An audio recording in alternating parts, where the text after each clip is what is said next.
My brother Derek inherited the beachfront condo in Miami worth $3.2 million. I inherited a dusty old bookstore in downtown Austin that had been closed for 12 years.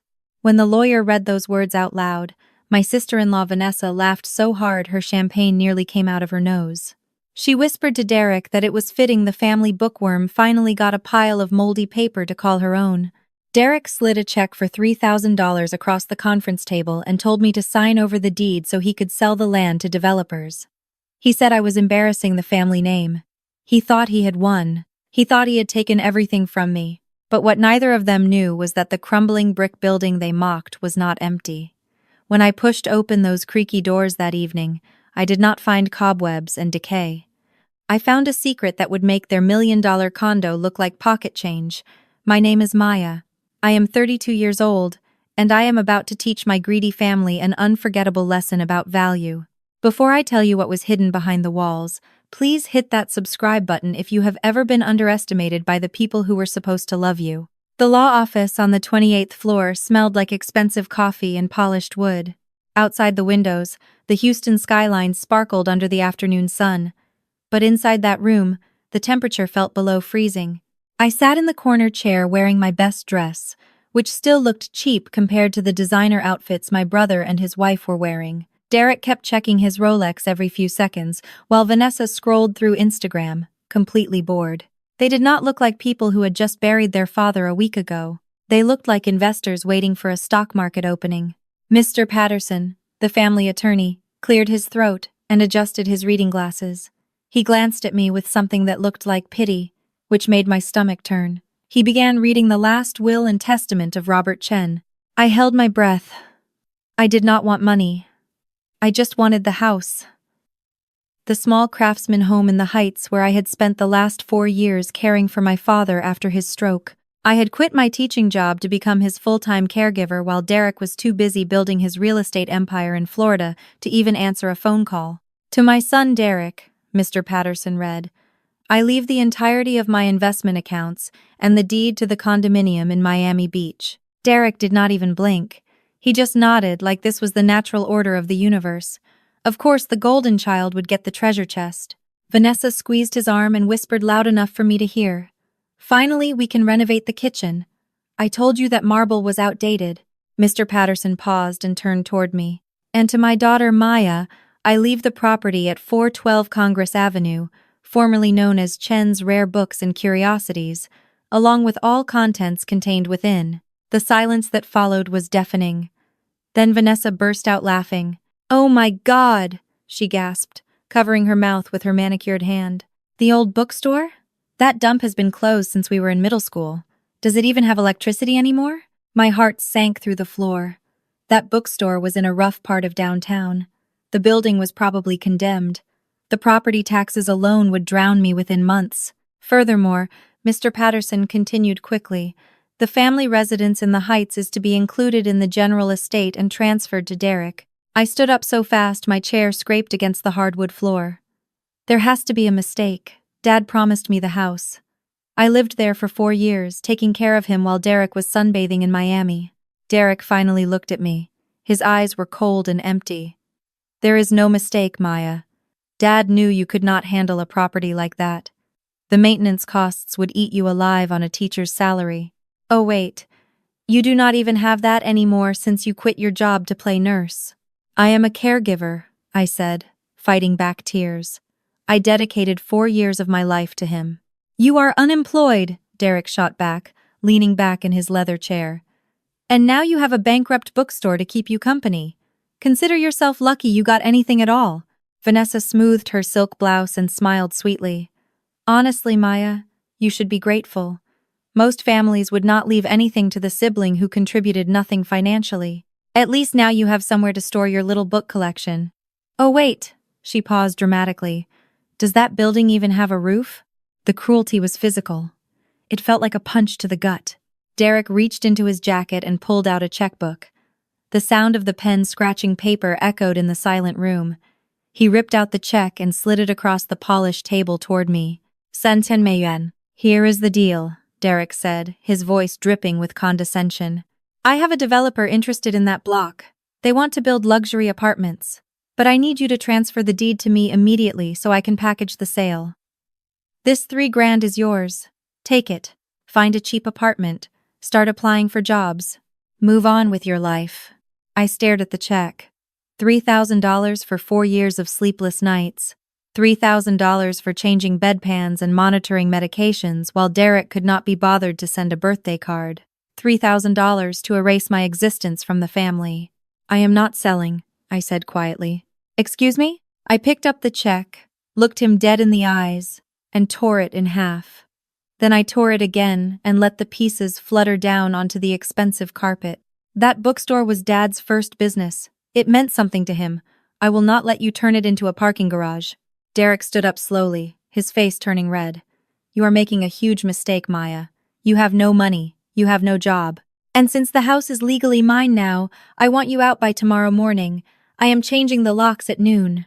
But I have nowhere to go, I whispered. Then sleep in your precious bookstore, he said, checking his watch. See how many of those dusty old books keep you warm at night. He walked out without looking back. Vanessa paused at the door and looked me up and down with pure disgust. Good luck with the rats, Maya. Try not to let them chew through your unemployment checks. Oh wait, you do not get those either. I stood alone in that office, the torn check at my feet, my entire world collapsing around me. I had nothing, no money, no home, no family that cared whether I lived or died. I drove my old Honda toward downtown Austin as the sun began to set. The GPS led me through neighborhoods that grew rougher with every block until I pulled up to a faded brick building squeezed between a pawn shop and a bail bonds office. The sign above the door was barely readable. Chen's Rare Books. Half the letters had fallen off years ago. I sat in my car for 10 minutes, just staring at the building. This was my inheritance. A crumbling bookstore in a part of town where even the streetlights seemed afraid to shine too bright. I grabbed my flashlight and approached the front door. The lock was rusted, but after some effort, it clicked open. I pushed the heavy wooden door and stepped inside. The smell hit me first. Old paper, dust, and something musty that made me sneeze. My flashlight beam danced across the darkness, revealing towering shelves that stretched toward the ceiling, all of them packed with books covered in years of neglect. I walked deeper into the store, my footsteps echoing on the creaky wooden floor. Everything was exactly as my father had left it over a decade ago. The cash register still sat on the counter. His reading glasses were still perched on a stack of papers. As I explored the back office, my foot caught on something under the rug. I bent down and pulled the carpet aside, revealing a thick metal plate bolted to the floor. That was strange. Why would a simple bookstore need a reinforced floor panel? I searched the office and found an old keyring in the desk drawer. One of the keys had a small tag that read, "Basement." There was no basement entrance anywhere in the store. I had explored every corner. Unless... I went back to the metal plate and noticed 4 small keyholes around its edges. I inserted the key and turned. There was a heavy mechanical click, and the plate began to lift on hydraulic hinges, revealing a narrow staircase descending into darkness. My heart pounded as I aimed my flashlight down the stairs. The beam disappeared into blackness that seemed to go on forever. Dad, what did you hide down here? I took a deep breath and descended into the unknown. The stairs went down at least 30 feet before opening into a massive underground chamber. Motion sensor lights flickered on automatically, row after row, illuminating a space 3 times larger than the bookstore above. I dropped my flashlight. The sound of it clattering on the concrete floor echoed through the chamber, but I barely heard it. I was not standing in a basement. I was standing in a library. But not just any library. This was a vault, climate-controlled, humidity-regulated, with custom shelving that stretched from floor to ceiling. And on those shelves, protected behind glass cases, were books. Not ordinary books. These were treasures. I walked forward in a daze, my eyes struggling to process what I was seeing. A first edition of The Great Gatsby in pristine condition. A signed copy of To Kill a Mockingbird with Harper Lee's handwriting clearly visible. An original printing of Edgar Allan Poe's Tamerlane, one of only 12 known copies in existence. As an English teacher, I knew exactly what I was looking at. As the daughter of a man I thought I knew, I was completely lost. I moved deeper into the vault, my professional brain kicking into overdrive. I began to calculate. A first edition Gatsby could fetch $400,000 at auction. The Poe could be worth over $2 million. I stopped counting after the first 2 rows. The numbers were making me dizzy. Derek had thrown me out for a condo worth $3.2 million. I was walking past 10 times that amount in the first aisle alone. At the far end of the vault, I found my father's desk. It was old mahogany, covered in papers and notebooks. On top sat a leather-bound journal with my name embossed on the cover. Maya's Inheritance. I opened it with trembling hands and began to read. My dearest Maya, if you are reading this, it means you found the vault. I knew you would. You were always the curious one, the one who asked questions, the one who cared about the story behind things rather than just their price tags. I have been collecting these books for 40 years. Not for money, though they are worth a fortune. I collected them because each one represents a family I helped, a story I preserved, a piece of history I saved from being lost forever. When the economy crashed in 2008, people came to me desperate. They needed to sell their family heirlooms to keep their homes. I paid them fair prices and promised to keep their treasures safe until the world recovered. Many of those families are gone now, but their books remain. I am leaving this collection to you, Maya, because you are the only one who will understand. Derek sees numbers. You see value. There is a difference. The collection is worth approximately $45 million at current market prices. But please, do not sell it all. Create something with it. A foundation, a museum, a scholarship fund for students who love literature as much as you do. And Maya, one more thing. I recorded a video explaining everything. The password to access it is your mother's birthday. I love you. I always have. Now go show the world what a bookworm can do. I sat in my father's chair and cried. Not tears of sadness, tears of understanding. Derek wanted to bulldoze this building for a parking lot. He had no idea he was trying to destroy a treasure worth more than everything he owned combined. The next morning, I woke up on the small cot I had found in the back office. My neck was stiff, and my body ached. But when I remembered what lay beneath my feet, none of that mattered. My moment of peace was shattered by aggressive banging on the front door. I checked the security monitor my father had installed and felt my stomach drop. Vanessa was standing outside in designer sunglasses, tapping her foot impatiently. Next to her stood a man in a hard hat holding a clipboard. I walked to the door but did not open it. What do you want, Vanessa? Her voice was muffled through the glass but still dripping with fake sweetness. Good morning, Maya. I brought a structural engineer. Derek needs an assessment for the demolition permit. Open up. There will be no demolition. This property is mine. Vanessa laughed. Sweetie, look around you. This building is a liability. It probably has asbestos, lead paint, black mold. I am doing you a favor by getting it condemned. Derek will give you $5,000 this time. That is almost double what he offered yesterday. Take it before he changes his mind. I stepped closer to the glass. Tell Derek that if he sends anyone onto this property without my consent, I will have them arrested for trespassing, and tell him to check the deed carefully. This building has historical significance. If you try to fast-track any demolition permits, I will make sure every preservation society in Texas knows about it. Vanessa's smile faltered for just a second. Then she leaned close to the glass. You think you are clever, Maya? You think hiding in this dump makes you powerful? Derek has connections you cannot imagine. He has lawyers. He has city council members on speed dial. By the end of the week, this building will be rubble, and you will be homeless. She turned and marched back to her Range Rover, leaving tire marks on the pavement as she sped away. I knew she was right about one thing. A rusty lock and a wooden door would not protect the vault. I needed to fortify this place before anyone discovered what was really here. I called Marcus, an old friend from college who now ran a security company. I need everything, I told him. Reinforced doors, motion sensors, cameras with cloud backup, biometric locks, and I need it installed tonight. That is going to cost a fortune, Maya. We are talking at least 15 grand. I hesitated. My bank account had exactly $127 in it. Can you do it on credit? I asked. I will pay you back within a month, I promise. Marcus paused. For you, Maya? Yeah. I will figure it out. You saved my life once. I owe you. He was referring to the time I had talked him through a mental health crisis our sophomore year when nobody else would answer his calls.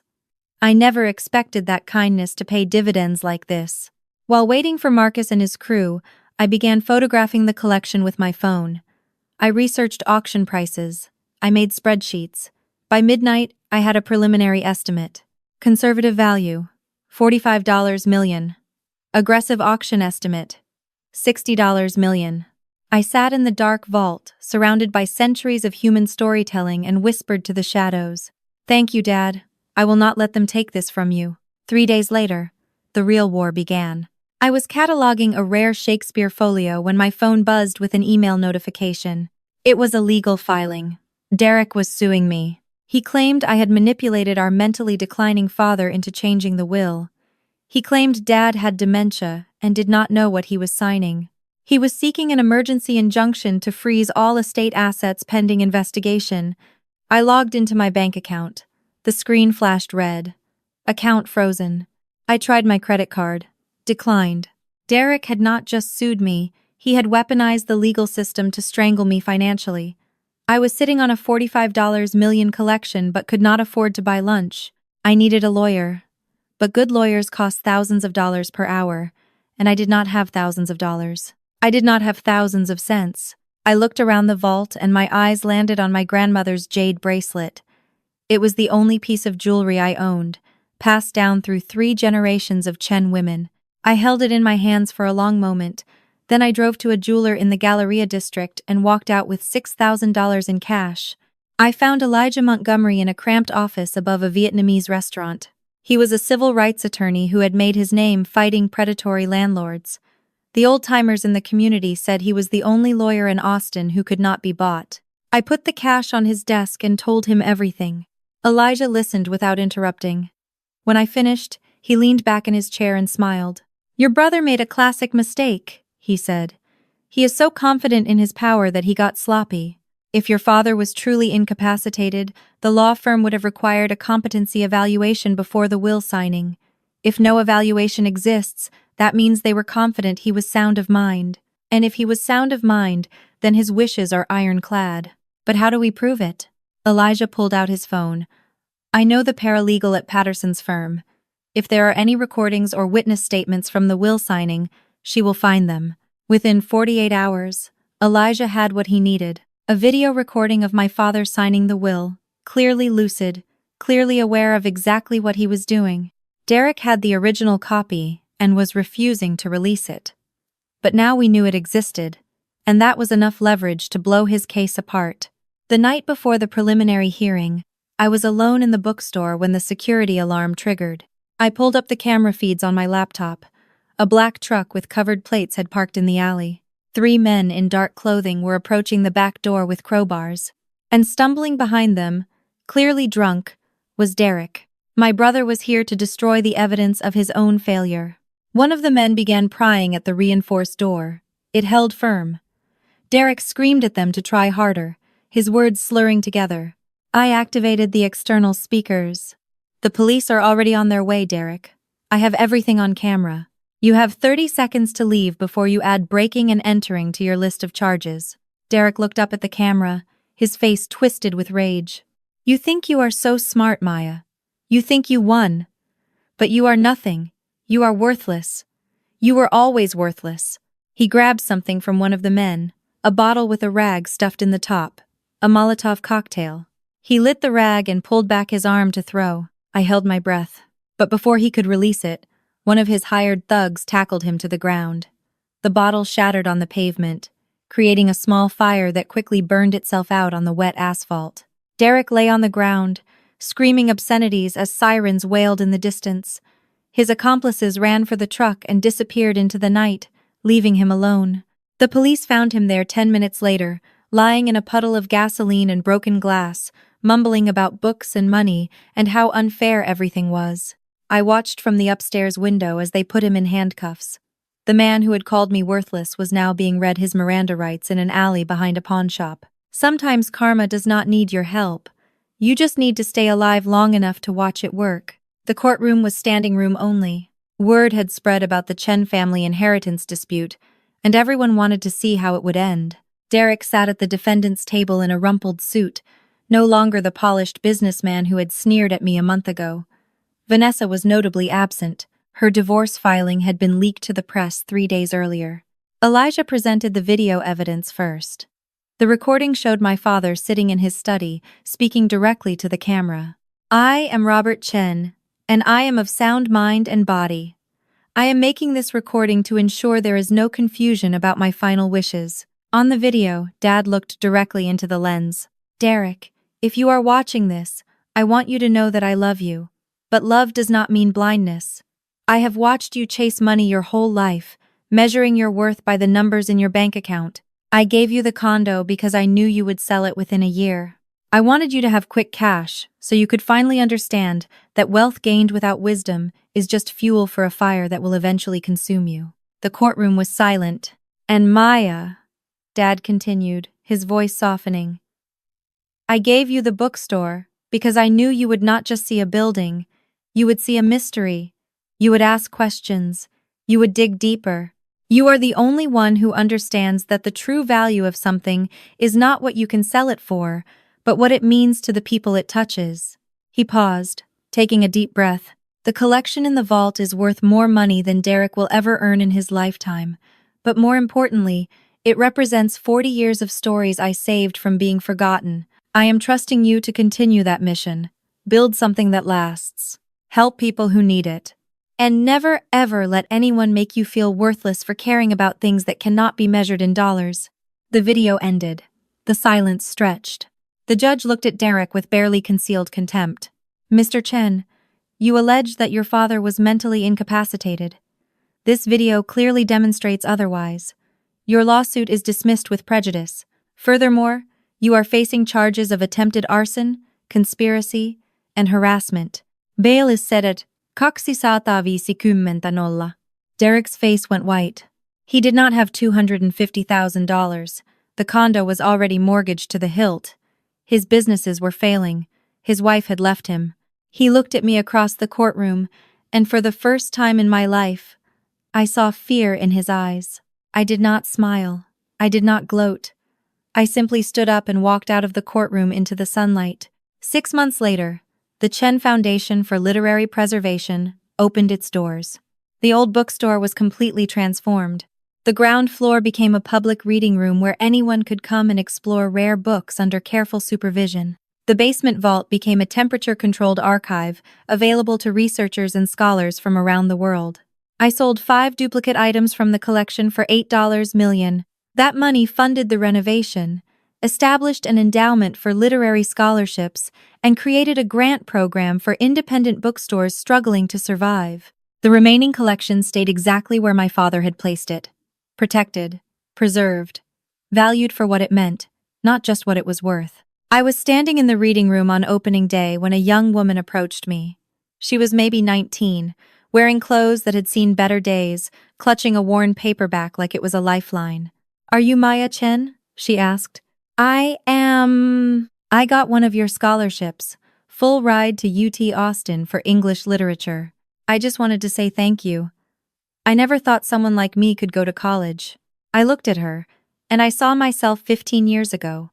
A girl who loved books more than anything, who found refuge in stories when the real world was too harsh to bear. "What is your name?" "Elena." I smiled. "Elena, let me show you something special." I led her down to the vault. Her eyes went wide as the lights flickered on, revealing row after row of literary treasures. "My father spent 40 years collecting these," I told her. "Not because they were worth money, but because each one represents a story someone needed to tell. Your job, if you accept it, is to learn their stories and share them with the world." She looked at me with tears in her eyes. "I will. I promise." I believed her. Last week, I received a letter. It was forwarded through my lawyer from a halfway house in San Antonio. "Maya, I know you probably do not want to hear from me. I am writing to say I am sorry. Not because I want anything. I know I do not deserve your forgiveness. I am writing because Dad was right about me. I spent my whole life chasing numbers that never filled the emptiness inside me. I lost everything. My money, my wife, my freedom, my family. And for what? A condo I never even liked. I am working at a used bookstore now. The irony is not lost on me. The owner is teaching me about rare books. Yesterday, I held a first edition, and instead of thinking about what I could sell it for, I thought about the person who wrote it, about what they were feeling, about why it mattered. It was the first time in years I felt anything real. I do not expect you to respond. I just needed you to know that I finally understand what Dad was trying to teach me. Maybe it is too late for us, but it is not too late for me to try to be different. Your brother Derek. I read the letter 3 times. Then I folded it carefully and placed it in my desk drawer. I do not know if I will ever forgive him. Some wounds take longer to heal than others. But somewhere in Austin, there is a man learning to see value instead of price. That is something. I walked out to the reading room where a group of students from a local high school were exploring the collection. Their teacher, a young woman who reminded me of myself, was explaining the significance of a Hemingway first edition. Value, she told them, is not about what something costs. It is about what it means. It is about the stories we protect and the people we help along the way. I leaned against the doorframe and smiled. My father left me a crumbling bookstore because he knew I would see what no one else could. He left Derek a shiny condo because he knew it would expose everything my brother was running from. The building was a test, the collection was a gift, and the lesson was priceless. My name is Maya Chen. I am the keeper of stories now, and I will spend the rest of my life making sure they are never forgotten. If this story touched you, please hit that like button and subscribe to the channel.